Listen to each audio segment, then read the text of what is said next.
هو النادي الاهلي. الراجل بطل، او النادي هو زعيم القاره وبطل افريقيا، ورغم اي ظروف واي ضغوط وايا كان المنافس، الاهلي خلاص بقى بيعرف يكسب. ومع كولر بالذات الموسم ده الفريق منظم جدا. التفاصيل اللي احنا شفناها في الماتشات تقول قد ايه ان الراجل بيركز قوي في تفاصيل المنافس وبيتعلم من اخطائه.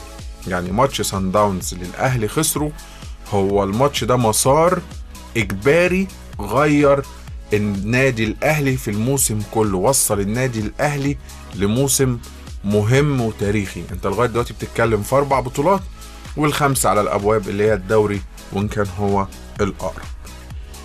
حق الناس تفرح جدا، لان هي بطوله صعبه وانت واخدها من قلب الوداد، وان الوداد ما خسرش نهائي على ارضه، فدي حاجه مهمه جدا جدا جدا. والحاجه المهمه ان الكل جاهز.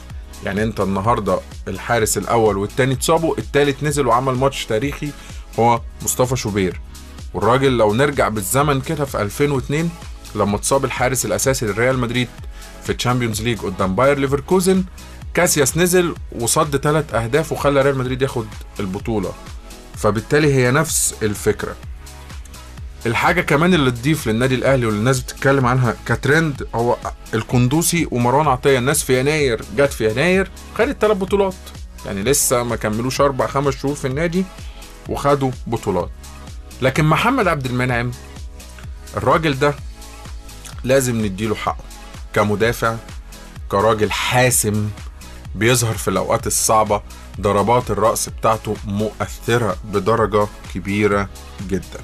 لكن اللي عايزين نقف عنده هو ليه الأهلي بياخد بطولات. عايز تعرف ليه الأهلي بياخد بطولات؟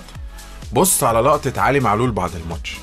الراجل الفريق بتاعه هو البطل وهو خد البطولة، وبكاء صعب جدا لأنه حاسس أنه كان السبب في الجون اللي هناك اللي هو كان في مصر والجون اللي كان في المغرب. فقد ايه ان انت متأثر ان انا راجل كنت ممكن اخسر فريق البطولة، انا كسبت، يعني انا حق افرح واخد العلم والف واعمل اللي انا عايزه. هو قعد اللعيبة بتهديه. فالتحمل المسؤولية وان انت تجيب لاعب عنده المسؤولية دي، ده مش من فراغ، ده اللي بيخلي فعلا الفرق تاخد بطولات.